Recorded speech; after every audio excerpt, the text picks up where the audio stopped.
Así es, mi querido Alberto Nájar, pues ya se encuentra con nosotros uno de los maxi abogados, no veo al otro todavía, pero ya está con nosotros Federico Anaya Gallardo, pues precisamente uno de los maxi abogados de esta querida mesa de los lunes acá en Momentum. Así que Federico, muy buenos días, bienvenido. Buen día, Alberto. Buen día, Ernesto. ¿Cómo han estado? Muy bien, feliz año, Federico. Próspero Reyes Magos, la única época en que uno puede ser monárquico. Pues yo no, Así. yo soy del niñito Dios, perdón, pues, tapatío al fin. Oye, mi querido Federico, ¿qué tal pasaste de ahí tus fiestas decembrinas? Bien, Acá, aceptablemente. acá en la Capirucha. Sí, exactamente. Ok, pues mi querido Federico, no sé qué pasó con David, ahí me avisan si David va a entrar o no, pero mientras entramos en materia, pues se dictó prisión preventiva contra este hombre que creo que todo el país, o casi todo el país, queríamos verlo en la cárcel, Cuauhtémoc Gutiérrez de la Torre, el rey de la basura, conocido como el rey de la basura. Finalmente la Fiscalía de la Ciudad de México pues encontró forma de encarcelarlo, de llevarlo a una prisión preventiva. ¿Cómo ves tú este caso en materia jurídica, lo que está presentando la Fiscalía de la Ciudad de México para llevar esta detención, no solamente de él, sino también de esta asistente que le ayudó muchísimo, que era la que pues le llevaba ahí a las jóvenes este triste y aberrante caso con Cuauhtémoc Gutiérrez de la Torre, ex dirigente del Partido Revolucionario Institucional aquí en la Ciudad de México, Federico Anaya? Mira, quien tiene los datos más claros de seguimiento es David, que ojalá nos alcance en un momento. Pero yo tengo una opinión general. Primero, esta detención llega increíblemente tarde. De hecho, es hace 4 o 5 años que fue un escándalo mediático la existencia de una red de prostitución que tendría como centro precisamente las oficinas del PRI en la Avenida de los Insurgentes, muy cerca del Senado de la República ahora, es decir, el cruce con Reforma. Este, em, Tal vez lo que debería preocuparnos más es que un asunto que estuvo en prensa y que discutimos con mucho detalle necesita casi un lustro para judicializarse. Este, Tiene que ver con el desastre que provocó dentro del sistema de procuración de justicia eh, la falta de claridad respecto de la reforma de las fiscalías autónomas. Todo el mundo estábamos de acuerdo en que las fiscalías tenían que ser autónomas, pero la manera en que se hizo la reforma constitucional y luego se hicieron las leyes provocó de facto en todo el país que hubiera una especie de eh, limbo de transición entre las procuradurías y las fiscalías que no le ayudó a nadie. De por sí las procuradurías no habían funcionado nunca bien y luego las fiscalías nunca supimos cómo tendrían que estar funcionando. Tiene que ver con eso. Pero lo que me parece más relevante a mí es, este caso era conocido por la población, se sabe cuáles eran los detalles en general que asumimos ahora están en la imputación y pues por supuesto nos da mucho gusto que finalmente se ve un paso hacia la justicia.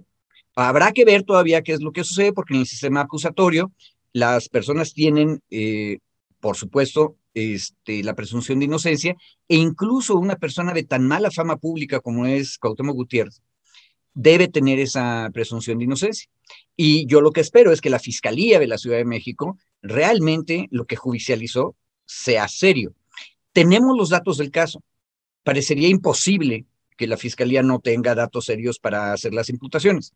Entonces, en ese sentido, yo creo que es un paso adelante para evitar la impunidad. Pero de nuevo, es David, que acaba de ir por su cafecito, el que nos tendría que decir más detalles del caso, porque creo que eso es una cosa bien importante. Los casos no se litigan en la prensa, el centro de ellos, pero el público a través de la prensa sí tiene derecho a saber los datos generales acerca de los asuntos que se judicializan, y este caso sí lo conocíamos. Había una red de prostitución, en la prostitución estaban involucrados altos funcionarios del partido más legendario e importante de la historia política de México, y eso aparte era parte de la grilla interna de los periodistas. Pero la pregunta es, ¿el caso? ¿Realmente hay un caso detrás, David? Bueno, David, buenos días, bienvenido a Momentum. Y yo quisiera agregar otra pregunta en el mismo sentido, si me lo permites. Se supone que lo que se ha denunciado públicamente hace varios años es que Cuauhtémoc Gutiérrez de la Torres no es el rey de la basura, no es César, era su papá. A él le decían de otra forma. Era la cabeza o el líder jefe de una red de trata, de esclavitud sexual. Pero solamente hay un consignado, un detenido, que es Cuauhtémoc Gutiérrez. Y para que haya una red, pues tiene que haber varias personas, ¿no? Si no, no sería red. ¿Es así o de qué estamos hablando? Sí, bueno, gracias. Buenos días a todas y a todos. Una disculpa por el retraso, pero el café no estaba listo todavía. Feliz año, David. Feliz año. Gracias, mi querido Ernesto. Igual, Alberto, a Federico, a toda la audiencia. Feliz año también.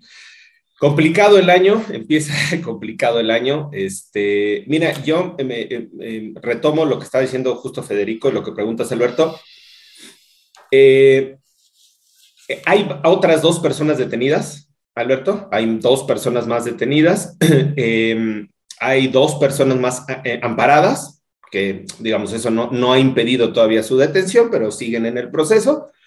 Y bueno, la detención de Cuauhtémoc Gutiérrez, desde luego, llama mucho la atención por, a ver, yo lo colocaría como en una parte histórica brevemente, antes, digamos, si quieren entrar al análisis de la parte penal. Primero porque como decía Federico, esta investigación lleva 10 años, cuando menos, y lo que se acusó en diferentes momentos al anterior gobierno de Mancera era que estaba protegiendo a Cuauhtémoc Gutiérrez.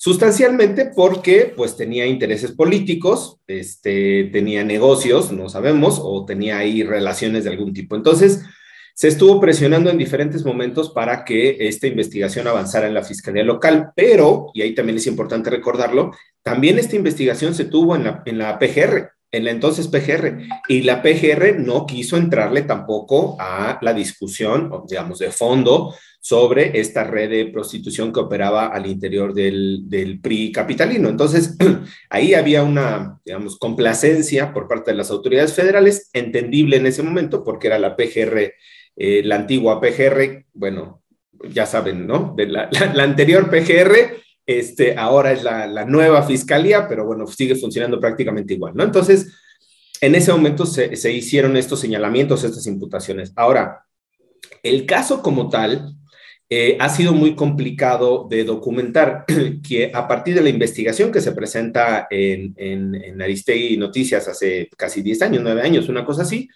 se inicia todo este proceso de investigación y participan sustancialmente 2 instancias, y a mí me parece importante reconocerlos también. CATLAUC, que es una organización civil que está dirigida por la maestra Teresa Ulloa, que es, digamos, la encargada de llevar todo este proceso del acompañamiento a las víctimas y el proceso de denuncia penal. Y en ese momento, la Clínica de Interés Público contra la Trata de Personas del ITAM, que dirigía Héctor Pérez. Ahora ya no está la clínica, pero se sigue en este acompañamiento. El abogado es uno de los que están en el proceso. En ese inter, ha logrado documentar la forma en la que operaba esta red de prostitución, y ahora entro ya a la parte sustantiva, Alberto. Era sustancialmente, recordando nada más cómo está el caso, era dentro del PRI capitalino, se convocaba, se hacían mediante anuncios de periódico, de internet, solicitando asistentes, solicitando decanes, mujeres, jóvenes con cierto perfil, Y una vez que entraban al PRI, algunas de ellas eran contratadas, más o menos la cantidad, no recuerdo si eran 8,000 pesos o 10,000 pesos, más o menos lo que les pagaban en ese, digamos, en ese rango. Y una vez ya contratadas, pues les decían que además de sus trabajos tenían que hacerle favores sexuales, por así decirlo, a Cuauhtémoc Gutiérrez. Esta forma de operar, según se logró documentar, no solo operaba en la Ciudad de México, que eso es importante, y vincula con el otro caso. También funcionaba en el caso de Veracruz. Es decir, el PRI de la Ciudad de México llevaba a estas jóvenes en esa condición de contratación y en esa condición de prostitución a eventos del PRI en Veracruz. Eso cuando menos quedó documentado en fotografías, en registros. Y eso, digamos, insisto, es muy importante porque pues sí va probando esta operación de esta red, Alberto, ¿no? ¿Cómo va funcionando? Cuando nosotros hablamos en este caso de la red de prostitución, no pensamos en una red transnacional como esas de trata de personas que traen de Bielorrusia, ¿no? A mujeres y que las mantienen secuestradas y les roban sus papeles, esas redes internacionales que siguen operando, sino más bien esta pequeña red que funcionaba al servicio de Cuauhtémoc Gutiérrez. Había una operadora, que era la que, digamos, una persona que publicaba los anuncios, una joven o una mujer, en este caso era Claudia Priscila, quien recibía a las jóvenes, las contrataba, las entrevistaba, y al interior del propio PRI había 3 o 4 personas más que fungían como los operadores. ¿Eso se constituye como una red? Sí. Entonces, eso, digamos, se logra actualizar. ¿Cuál es el tema? Y para esta primera participación, en el caso de Cuauhtémoc Gutiérrez, a diferencia de Claudia Priscila, y se me va ahorita el otro nombre de la otra persona que está detenida, en el caso de Cuauhtémoc Gutiérrez se le está imputando el delito de trata de prostitución, de trata de personas en grado de tentativa. Y eso es muy interesante. ¿Por qué? Porque al final lo que se ha logrado probar hasta el momento en la fiscalía es que sí estaban los anuncios, sí se hacían las contrataciones, pero las víctimas que se tienen en este momento no tuvieron relaciones sexuales ni contacto sexual con Cuauhtémoc Gutiérrez. Entonces, sí funciona todo el sistema, digamos, toda la red, pero como no consuman la relación sexual, se queda en grado de tentativa. Entonces, eso es muy importante colocarlo porque el PRI capitalino, y recuerden que por ahí hay algunos medios que le dan bastante voz a Cuauhtémoc Gutiérrez de la Torre, ¿no? Parecen sus voceros oficiales.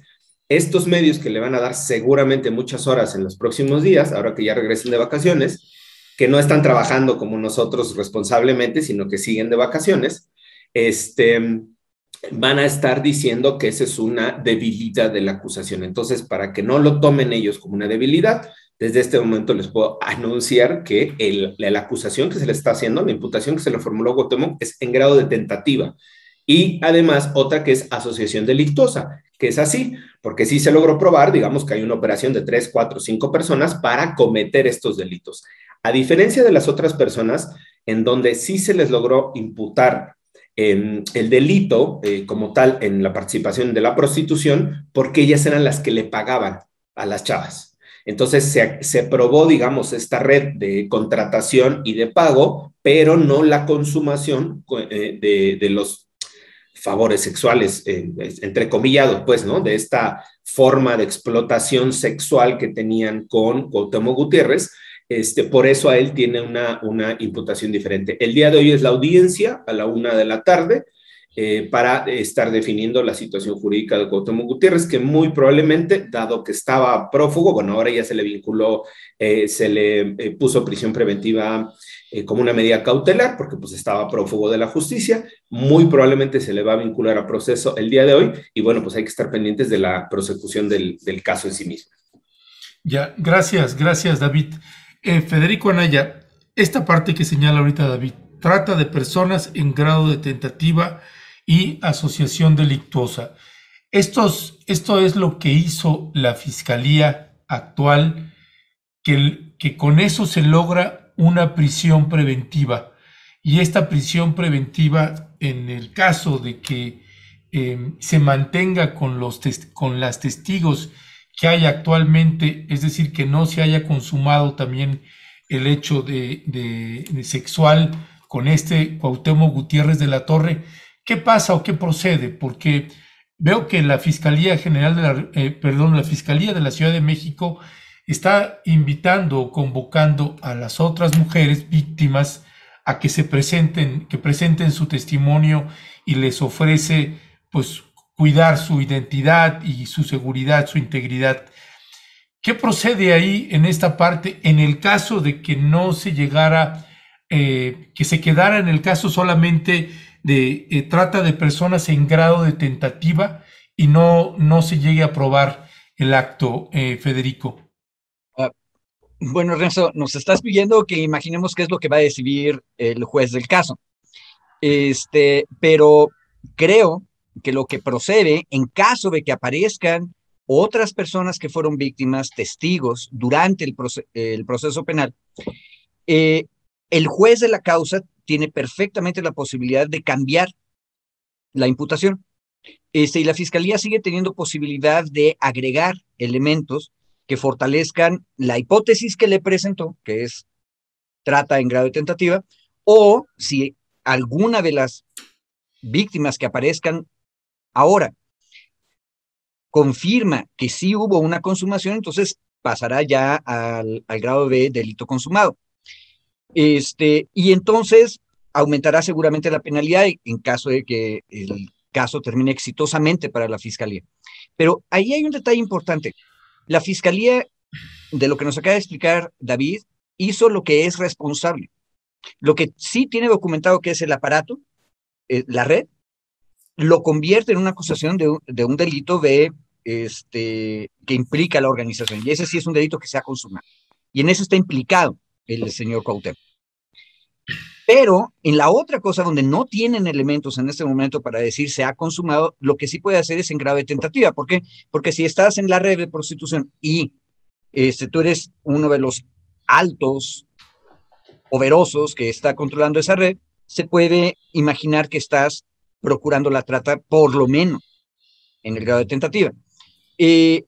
A lo que voy, yo quisiera insistir, es que la Fiscalía, aunque se haya tardado mucho, yo dije 5 años, resulta que tenemos 9 o 10 de espera sobre este escándalo. La Fiscalía está yendo, como debe ser, de manera prudente, poco a poco. Y la sociedad civil tenemos datos para discutir este caso. Yo creo que eso es una cosa importante, y que es exactamente lo contrario de lo que tenemos en el otro caso que nos planteaste o que estábamos discutir. Perdón por el plenario. Aquí tenemos elementos, podemos discutir qué es lo que está pasando y nos podemos imaginar qué pasaría si aparecieran en nuevas víctimas. En el caso de Veracruz, de este señor del Río Virgen, no tenemos nada, si somos honestos. No hemos tenido ningún tipo de elemento que nos permita decir qué es lo que está pasando, de qué lo están acusando y por qué está ocurriendo. Sí, perdón ahí, Federico. Cuando hacía la pregunta, no sé si lo planteé bien o no, pero yo no decía si aparecían más, sino si no aparecían. O sea, si se quedaba así con los testimonios que hay. Una cuestión, cuando haces un delito en grado de tentativa, la penalidad es menor. Si se confirma que eras parte de la red de prostitución y que pretendías llevar a cabo la trata, pero no te puedo probar que lo has consumado, tendrás una penalidad menor, pero tendrás una penalidad. Esas son las reglas y deben aplicarse para todos. ¿Y la penalidad sería de cuánto? Pero es menor, ¿no? Es menor, no, la penalidad es menor. Alberto siempre nos agarra como ¿cuánto de años? Bueno, ¿no? O sea, nos pone así, órale, sí, pero ¿cuánto? Miren, la penalidad varía de varios datos. Primero, obviamente, el grado de participación del delito, en este caso, si él fue partícipe directo, fue autor mediato, tiene una variación ahí, mi querido Alberto. Por eso cuando nos preguntas es muy complicado. Porque el Código Penal te establece un mínimo y un máximo. Por ejemplo, asociación delictuosa de 2 a 6 años, ponle, ¿no? Es una expresión. Pero esa penalidad, si tú me preguntas, yo te podría decir, le pueden dar hasta 6 años y sería una respuesta fácil. Pero eso va a variar, no, es que eso varía del grado de participación, de la forma de intervención, de muchos factores que atenúan esa pena o que pueden agravar esa pena.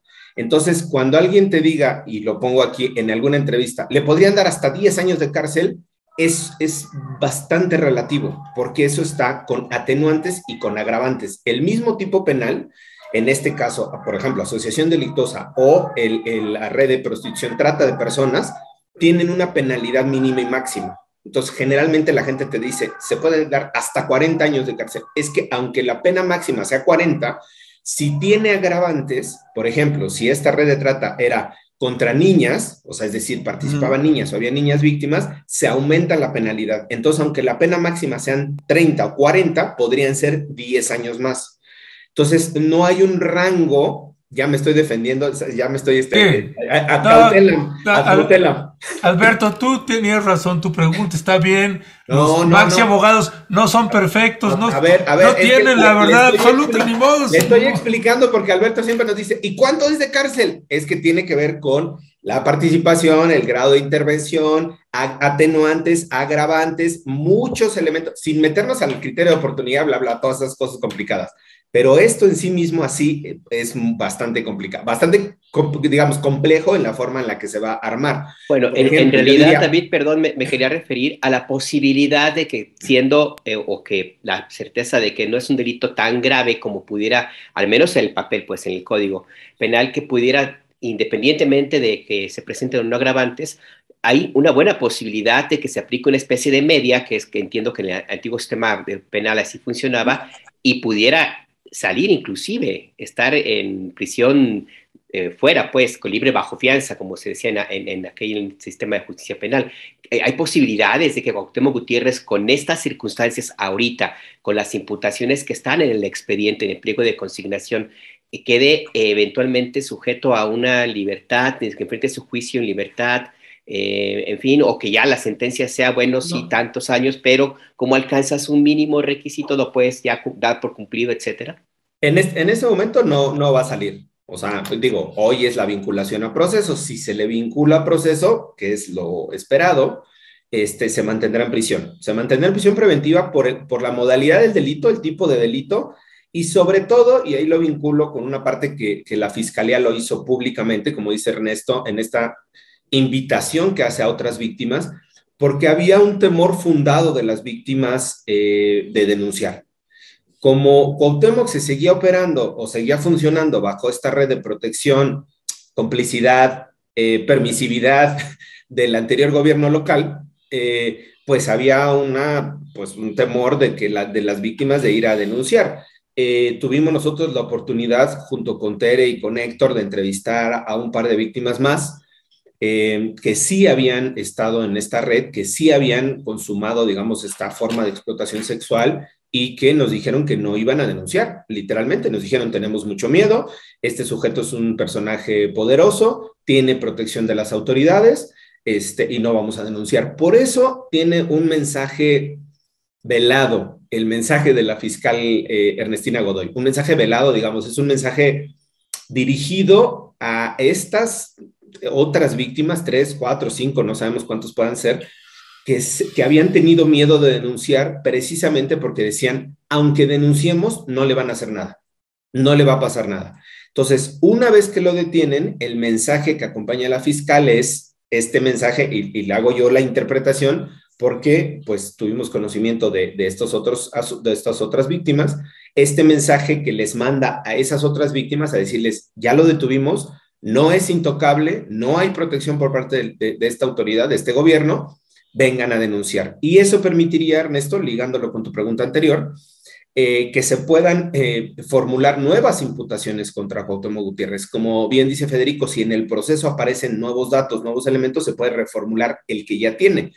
Pero si aparecen 2 o 3 o 5 víctimas más, que sería lo ideal, digamos, para robustecer las acusaciones y para tener ahí sí todos los datos, que sea la trata de personas para explotación sexual consumada, que es mucho más grave, que es una penalidad mayor, sí sería muy importante contar con los testimonios de otras víctimas. En este caso, es por la propia naturaleza del delito, de los delitos, son complicados, son complicados de probar, pero también son complicados para las propias víctimas, desde luego, ¿no? Resulta muy fuerte para las víctimas el poder rendir su testimonio públicamente, el poder enfrentar a esta red, o en este caso a Cuauhtémoc Gutiérrez, y sobre todo con los antecedentes que se tienen de, insisto, protección, corrupción, que ya se tenían en este caso y que, bueno, afortunadamente ahora estamos viendo que se están moviendo, ¿no? Que se están rompiendo, digamos, esos pactos, esos acuerdos que se tenían para garantizarle la impunidad a Cuauhtémoc Gutiérrez. Insisto, lo que tiene la Fiscalía da elementos suficientes para poder para poder solicitar las órdenes de aprehensión, ejecutarlas, mantenerlos ahora en prisión preventiva, pero ojalá hubiera esta oportunidad para poder robustecer nuevas imputaciones en contra de Cuauhtémoc y en contra de toda la red que operó en ese momento. Ya, gracias, mi querido David. Federico Anaya, a propósito de este caso, de este senador que ya fue detenido, José Manuel del Río Virgen, secretario... No era senador. Es que dijiste senador. Secretario técnico del Senado, y que pues ha generado toda una disputa política ahí, entró Monreal y bueno, hasta Marcelo Ebrard, bueno, todo el mundo salió ahí golpeado por todos lados. ¿Cuál es tu valoración? Aquí también es prisión preventiva. ¿Cuál es tu valoración de este caso donde pues se le imputa ser el actor intelectual de quien era candidato a la presidencia municipal de Cazones, Veracruz, y que este candidato de Morena pues que fue asesinado 2 días antes de la elección? ¿Cuál es tu valoración sobre este caso, Federico? Mira, yo creo que el paralelo y contraste con el caso de Cuauhtémoc Gutiérrez es que mientras David nos puede dar muchísima información acerca de el caso en sí mismo, qué es lo que se puede probar, qué es lo que se está consignando y qué es lo que estamos discutiendo, en el caso del Río Virgen en realidad no tenemos eso. Si ustedes revisan, si googlean del Río Virgen, lo que van a encontrar es una serie de declaraciones más bien generales, en las cuales lo que tenemos en general son adjetivos.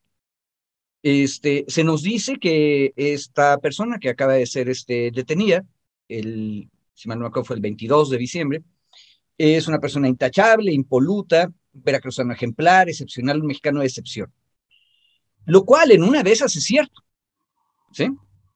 Pero lo extraño del punto es que solamente en los siguientes 4 o 5 días venimos a acordarnos como sociedad que lo que había ocurrido en Veracruz había ocurrido hacía 6 meses. Es decir, 2 días antes de la elección matan a un candidato. Peor, yo mismo tuve que agarrar, preguntarle a un amigo veracruzano y luego ir a Google Maps para checar en dónde está Cazones, porque nadie decía dónde está el municipio o qué tiene que ver ese municipio con este alto funcionario del Senado.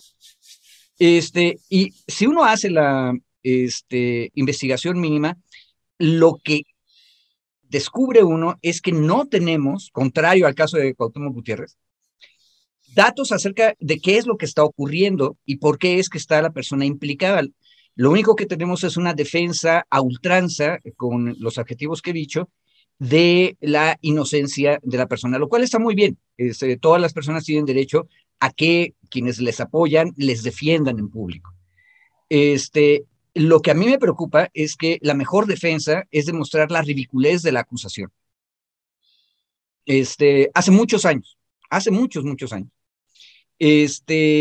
teníamos a 5 compañeros que estaban acusados de haber atacado con armas de fuego a la policía de Chiapas, y en el pliego de consignación, entre los instrumentos del delito, la policía judicial todavía de Chiapas y la fiscalía, lo que presentaba ante el juez era, entre otras cosas, un televisor Philco a colores.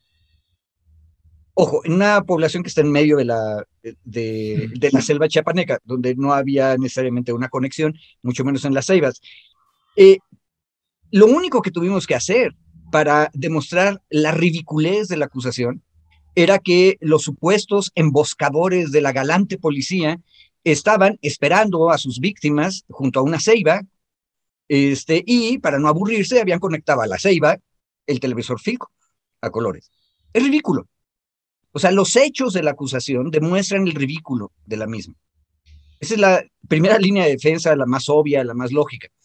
Y en realidad no necesitas mucho más. Estoy seguro que la vida personal de nuestros 5 compañeros de Susuclumil, en el municipio de Tila, no necesariamente era perfecta, y seguramente tenían una serie de broncas en su familia y en su comunidad, y no hubiéramos podido decir que fueran impolutos intachables, chiapanecos ejemplares y mexicanos de excepción. Pero eso no era el punto era que la acusación es ridícula. Y a mí lo que me da coraje, en este caso específico, es que no tenemos elementos de eso. Y lo que sabemos, en realidad, es muy poco. Sabemos que mataron a un candidato de Movimiento Ciudadano. Sabemos que la persona que tendría que haber sustituido a ese candidato muerto, que, como el Cid Campeador, ganó la elección por 49% de los votantes, Sí, sí. y que ahorita nadie pronuncia su nombre, que es una cosa tremenda, que es Remigio, alias René Tobar Tobar. Él gana la elección ya muerto, y la pregunta es, ¿quién va a recibir la constancia de mayoría?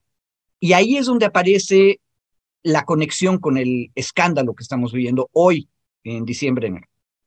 Esa conexión es que en lugar de que fuera la persona que estaba inscrita en la planilla municipal como su suplente, que era parte de la planilla, no fue esa persona, sino que el Movimiento Ciudadano tomó la decisión de que fuera otra persona que no estaba en la planilla y que era el coordinador de la campaña. Ahora, hasta ahí todo bien. Esta persona recibió la constancia de mayoría el miércoles siguiente de la elección, pero luego, un mes después, nos amanecimos con la noticia de que la fiscala veracruzana acusaba a esta persona que tenía constancia de mayoría, pero todavía no es alcalde, porque no ha tomado posesión, lo acusa del homicidio y obtiene no solamente la orden de aprehensión, sino que lo presenta y lo vincula a proceso. Todo este asunto no mereció la atención de la gran política mexicana en la capital federal. Eso es a mí lo que me preocupa. Porque aparte de todo, en la lógica de la fiscalía veracruzana, pues son sospechosos del homicidio todos los que se han beneficiado del mismo, ¿verdad? Y pues el que recibió la constancia de mayoría se benefició obviamente, entonces a ese ya lo acusaron. Pero el problema es que ese recibió la constancia de mayoría por una intervención del partido que los había postulado. Y entonces, ¿no deberíamos también haber tenido de sospechoso al que era el suplente? Con la misma lógica, o sea, no tenemos ningún dato acerca de esta imputación. Pero esa persona, por cierto, sí ya es quien está ahorita como alcalde electo, y cuando entre los municipios, él va a ser el alcalde.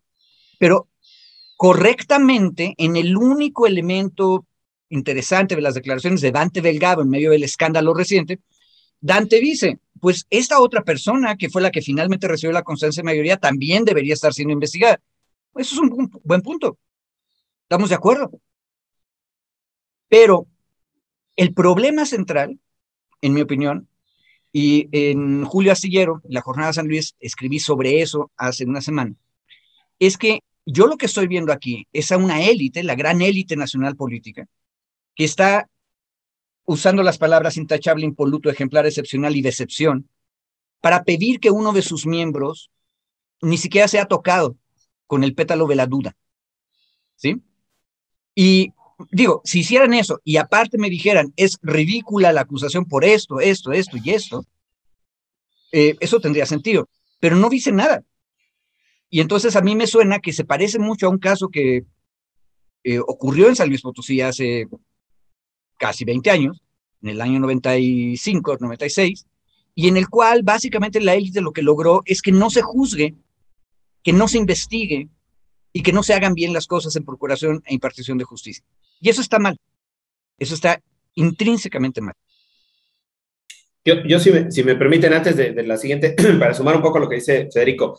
A ver, el tema es que en el caso del Río Virgen le están imputando la autoría intelectual de un asesinato, ¿sí? Entonces, Federico nos intentó descifrar cómo estaba previo a las candidaturas, porque sí es una cosa, yo lo he leído y está medio, fue y era, y entonces mataron a uno y quisieron quitar al otro, quitaron al otro. Amaneció filoso, No, hombre Malboro, ¿no? No, eso es una, no, en verdad es una cosa bastante enredada, porque incluso como dice Federico, o sea, si nos vamos bajo esa lógica de que lo mataron para quitarle el cargo, pues el que está ahorita también tendría que ser acusado porque se benefició de ese cargo. Por eso es una cosa muy enredada, digamos, en esa parte, ¿no?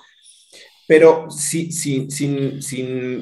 digamos, sin demeritar este contexto previo, lo que hoy tiene la Fiscalía, o lo que se ha sabido de la Fiscalía de Veracruz, que eso es diferente, no sabemos mucho más, lo poco que se ha sabido es que le están imputando una autoría intelectual. En la mayoría de los códigos, en muchos de los códigos, ya no se maneja la autoría intelectual como tal, sino grados de participación, en donde puede ser una participación directa, una participación mediata, una participación instigadora, diferentes grados de participación. En el caso de Veracruz, el Código Penal sigue manejando la autoría en su modalidad de intelectual. ¿Y a qué voy con este comentario?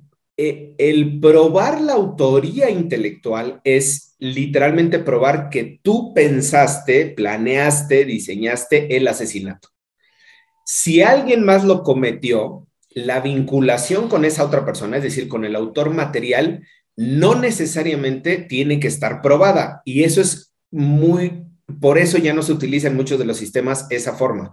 Porque en el actual sistema te dicen, si tú lo planeaste y se utilizó otro medio para ejecutarlo u otra persona para ejecutarlo, tú también eres responsable.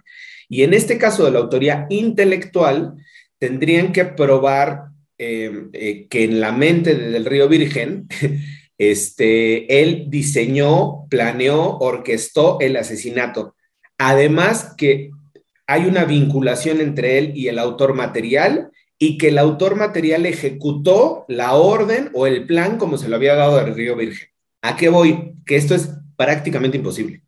O sea, es sumamente complicado probarlo. ¿Sí se puede probar? Sí, pero es muy complicado probarlo. Y dadas las condiciones que tenemos de las fiscalías en nuestro país y de la Fiscalía de Veracruz, o sea, este asunto, así si se mantiene así, se va a caer en 6, 8 meses o en 6 meses. O sea, no hay forma de sostenerlo, porque además están partiendo de una hipótesis política. Y ahí me sumo a lo que decía Federico, si partimos de una hipótesis de la motivación fue una motivación política, entonces agarras y vinculas a todos los que tuvieron participación o beneficio en esa motivación política. ¿Y por qué no lo hacen? Porque algunos de ellos hoy están con el gobierno de Veracruz, es decir, hacen una suerte de justicia selectiva. Entonces a ti sí, como no estás apoyando al gobierno y estás criticando al gobierno, entonces sobre ti sí voy, pero el que quedó, que también tendría que estar acusado, no, porque ese hoy está colaborando con el gobierno de Veracruz. Entonces, por eso se empieza a imprimir esta visión de la acusación de naturaleza política. Por eso yo no me sumaría, porque él decía, soy el primer preso político de la era de... No, tampoco es así, o sea, no es, digamos, una construcción por su posición política, sino por pleitos que traen entre ellos, entre los partidos y las candidaturas. Y sí me parece muy claro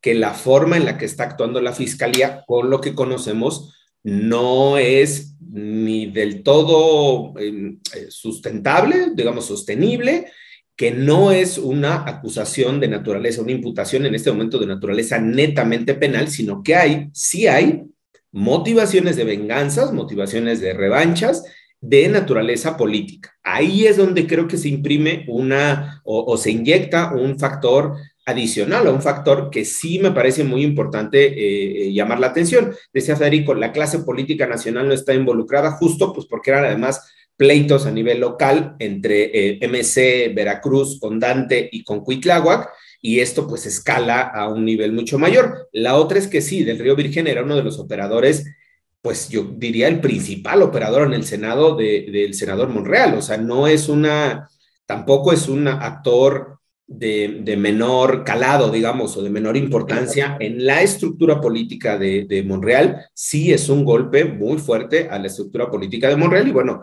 pues hay que ahora ir analizando, y a eso les toca a ti, Ernesto, y mi querido Alberto, con la mesa de los periodistas, las superperiodistas y todas las mesas que hay acá, ir viendo cómo están estos entramados de poder entre Cuitláhuac, Dante y Monreal, pues con vistas siempre al proceso, a los procesos electorales de los próximos años, ¿no? Que es al final, pues donde centran ellos el poder y las disputas. Pues es que aquí el tema es que está todo muy revuelto, porque dentro de lo poquito que se sabe, se plantea, Federico, que al imputado se le acusa porque sugirió que se sustituyera rápido al candidato que fue asesinado. Y bajo esa premisa es que le están imputando que tenía un interés en el crimen, y de ahí se derivaría la autoría intelectual del asesinato. En todo caso, es algo que, como bien dice David, yo también coincido con lo poquito que se sabe, es un caso pues sí endeble, aunque yo lo escalaría más a un tema más bien político, una especie, no sé, y lo digo por qué, porque el presidente López Obrador ha defendido a Cuitláhuac. Él ya se metió al ring, ya lo ha planteado de esa manera, que confía en el gobernador, y no podemos ser inocentes, pues la fiscalía de Veracruz, como muchas fiscalías, también responden a intereses políticos del gobernador en turno. Y ya también se metió el senador Ricardo Monreal con frases como la que publica hoy en un artículo que el senador Monreal en el Diario Universal, y lo resumo, dice: no hay tiranía más cruel que la que se perpetra bajo el escudo de la ley y en nombre de la justicia. ¿Cómo lo ves, Federico? Que David hace un momento acaba de hacer la mejor defensa de Del Río Virgen que he oído hasta ahora. Y Ahí en la madre ya me tocó Cabeza de Vaca, Rosario Robles y ahora Del Río Virgen. No, pero lo digo en honor de David, porque David lo que está haciendo es decirnos por qué la acusación tendría que ser endeble, y complementó mi sospecha, que bueno, y el otro beneficiado, ¿por qué no está tan bien acusado? Y es gravísimo que la fiscal de Veracruz no salga a explicarnos con detalle por qué un beneficiado sí y otro no. Pero mi punto fuerte es que lo político en este caso se está comiendo de una manera tremendamente grave lo jurídico. Porque el problema real es este. Lo que dijo David, pudieron haberlo dicho con perfecta claridad los abogados de la defensa de Del Río Virgen desde hace 2 semanas, y no lo hicieron. Y no lo hicieron, ¿por qué? Porque en el entramado político en el que ocurrió la tragedia, en que pierde la vida Tobar Tobar, nadie sabe exactamente qué es lo que está ocurriendo. Y hay un detalle que a mí me parece esencial. Primero que nada, nos falta, que es una cosa que tú, Alberto, y Ernesto hacen todo el tiempo, ir a campo a ver qué es lo que está ocurriendo. Tobar Tobar es un candidato popular en Cazones. Cazones no es un municipio perdido en la costa, como Ricardo Rafael dijo. Ahí Ricardo se vio el más fifí de todos mis conocidos. No, Cazones es el viejo municipio de Poza Rica, Veracruz. O sea, Poza Rica ahorita es municipio porque se separó de Cazones debido a su importancia petrolera e industrial.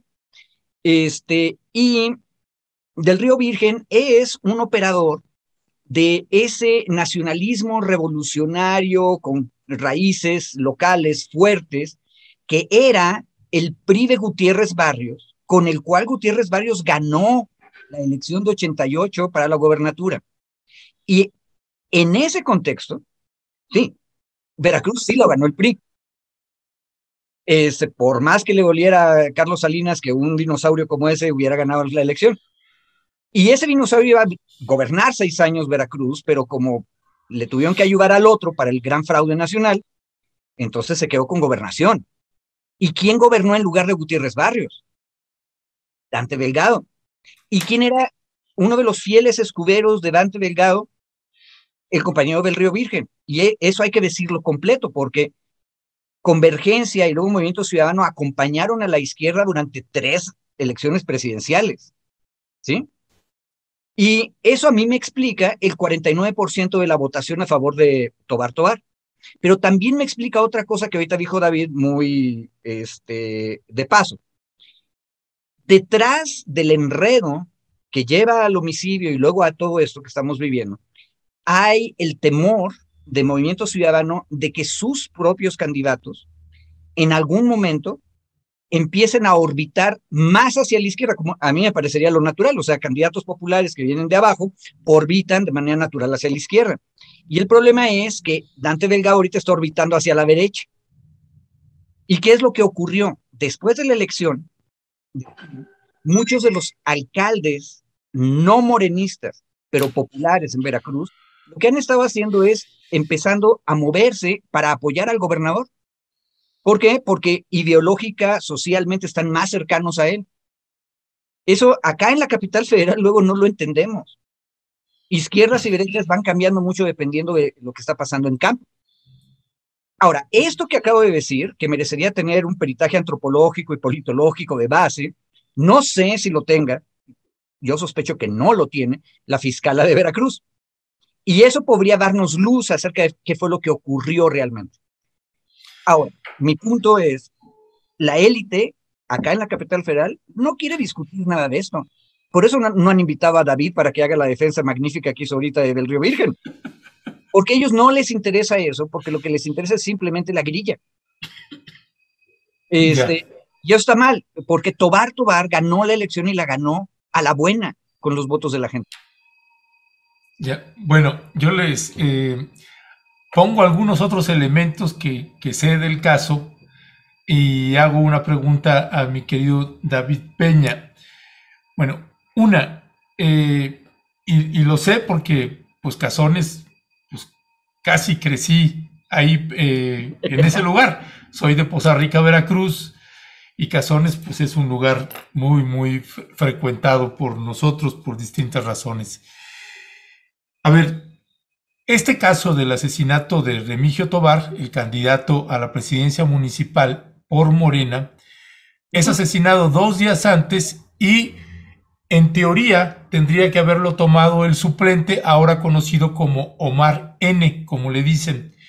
Omar N., el candidato suplente, pasa a ser el sospechoso principal de este homicidio, porque decían, él lo mató porque él quería quedarse con la presidencia, la elección estaba ganada, 2 días antes me lo quiebro y yo asumo la presidencia. Resulta que por alguna razón, finalmente este hombre dicen, no estaba vinculado, o sí, ahí se estuvo manejando distintos puntos. Entra Movimiento Ciudadano y también Ricardo Monreal y deciden que va a ser otro, no va a ser ese suplente. El suplente no entraba porque era sospechoso principal. Para sacar eso, nombran a otro, y aquí entra del Río, Virgen del Río, donde lo vinculan porque dice, él fue el que designó quién iba a ser. Él fue. El abogado dice, él no tenía poder en el cargo que tenía para designar quién iba a ser el presidente municipal en funciones que iba a sustituir al candidato que había perdido la vida o que habían asesinado. Esos son algunos de los elementos. El otro elemento es el operador político en el estado de Veracruz. Es Eric Cisneros, es el secretario de gobierno, no es Cuitláhuac. Cuitláhuac está en otra órbita. Es Eric Cisneros el operador. Y la fiscal, que hay una articulación pues estrechísima entre el uno y el otro. ¿Cómo está ahí el vínculo? Esa parte con Movimiento Ciudadano, si hay una confronta con Ricardo Monreal y Movimiento Ciudadano, y entonces le meten este apretón y encarcelan a Del Río. Ese es un elemento que finalmente queda todo en la teoría o en la grilla de lo que pudo haber sido. Mi punto y mi pregunta aquí en David Peña es la detención preventiva que tiene Del Río, Virgen del Río, del Río Virgen, perdón. esta detención preventiva que tiene es bajo el cargo de posible autor intelectual por la designación, porque dice, él designó. ¿Eso es suficiente, David Peña, para esa detención? Es decir, ya ni siquiera estoy hablando de si es culpable o no, sino los elementos que se están presentando son suficientes para la detención preventiva o no de este personaje.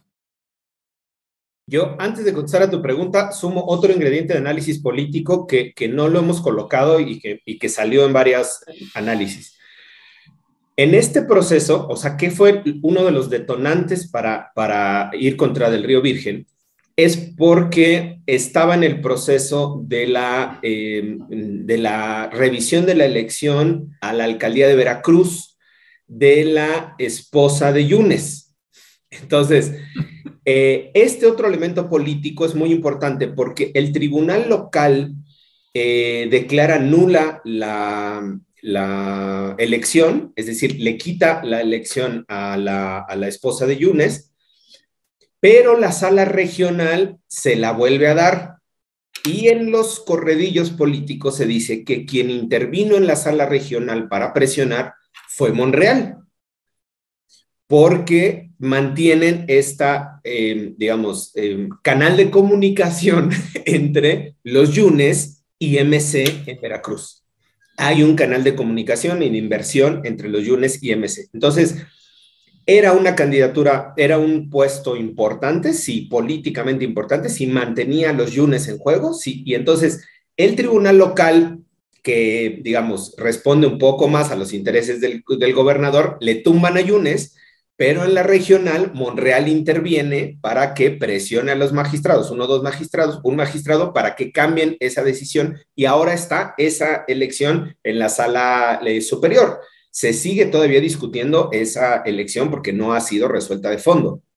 Eso es lo que en otro de los corredillos políticos dicen que encabrita al gobernador y le dicen, oiga, ¿usted cómo viene a meterse aquí a definir lo que yo ya estoy definiendo en el tribunal local?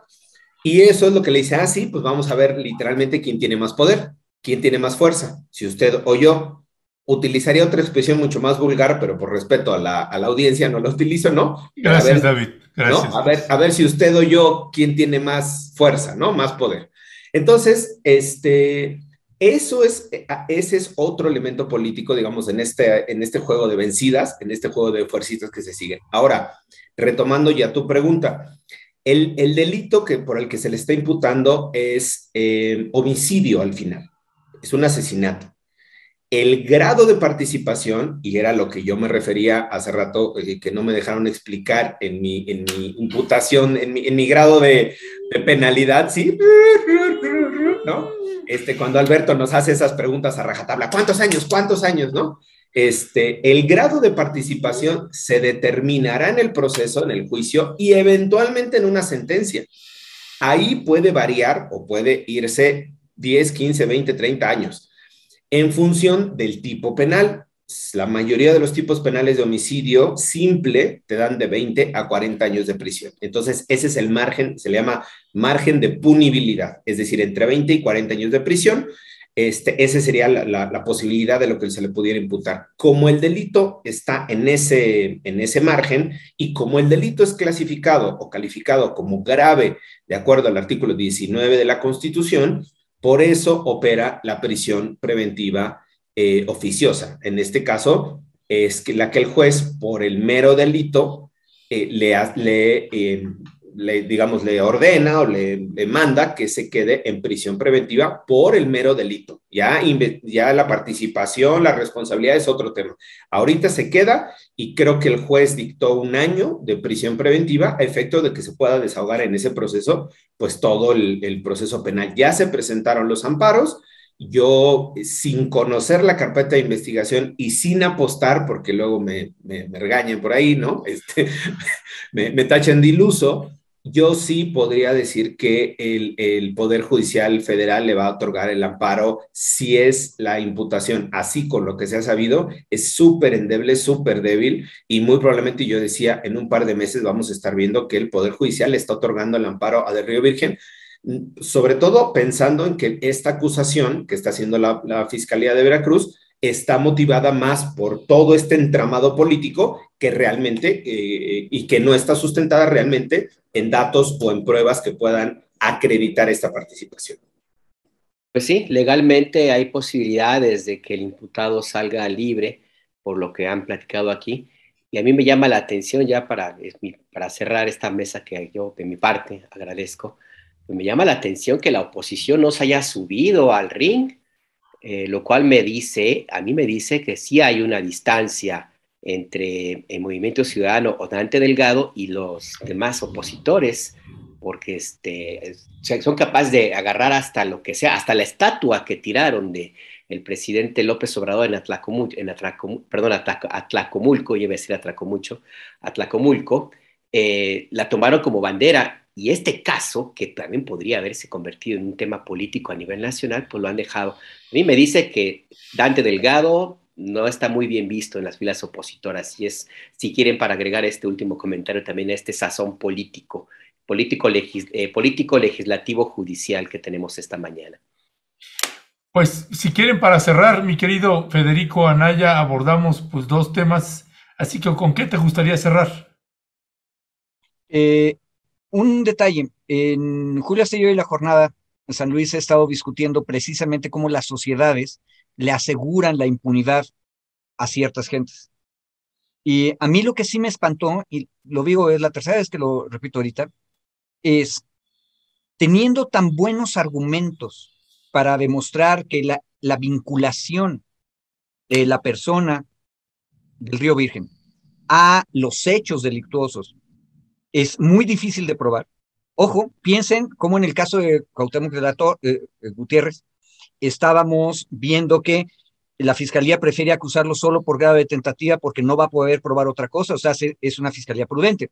En este caso, es obvio que hay imprudencia, estoy de acuerdo, la fiscalía de Veracruz está siendo imprudente, pero el problema es que no nos explican el asunto.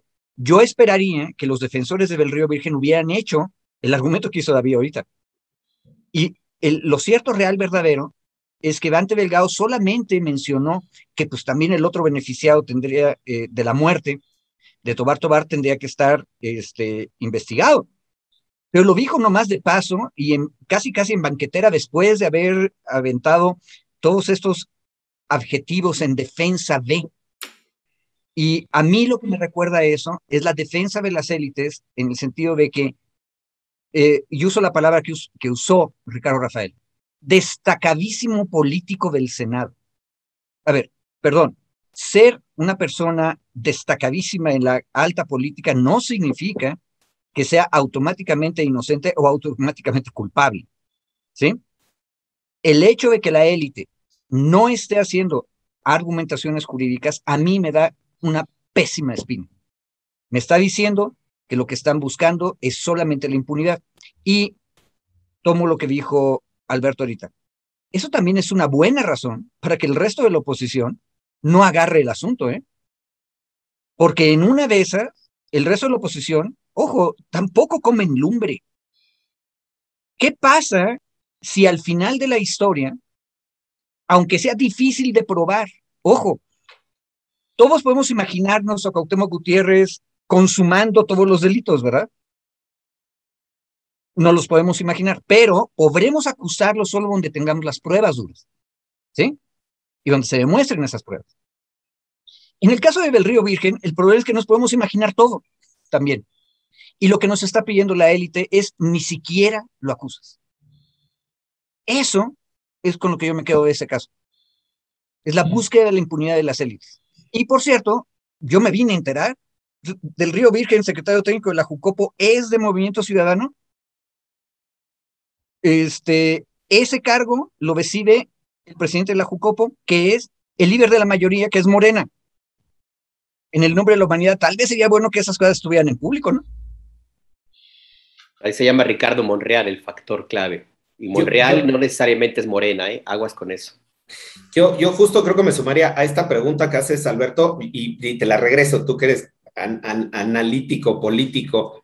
¿Cuál sería el beneficio de la oposición de sumarse a este carrito del pleito entre Cuitláhuac y Monreal y Dante. Es decir, yo no le veo realmente a la oposición, sea lo que sea, como sea, quienes sea, sumándose al carrito a pegarle a Cuitláhuac, como para qué efectos, a defender a Del Río, como para qué efectos, a sumarse con Dante y con Monreal, como para qué efectos.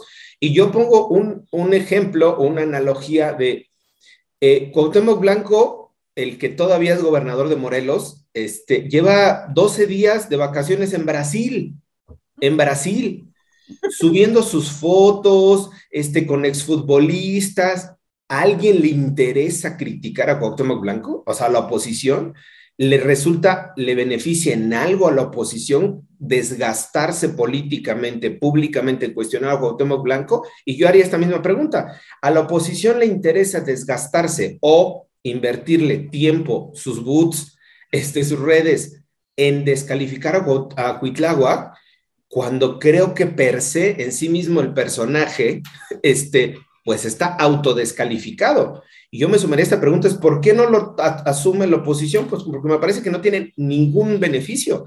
O sea, sumarte a descalificar a un personaje como de este tipo, pues me parece que es bastante ocioso. Y por eso yo ponía el ejemplo de Cuauhtémoc Blanco. Hoy aparece una notita ahí, por ahí en algún periódico perdido, de ejecutados, desaparecidos, crisis económica en Morelos, y el gobernador subiendo fotos en Brasil.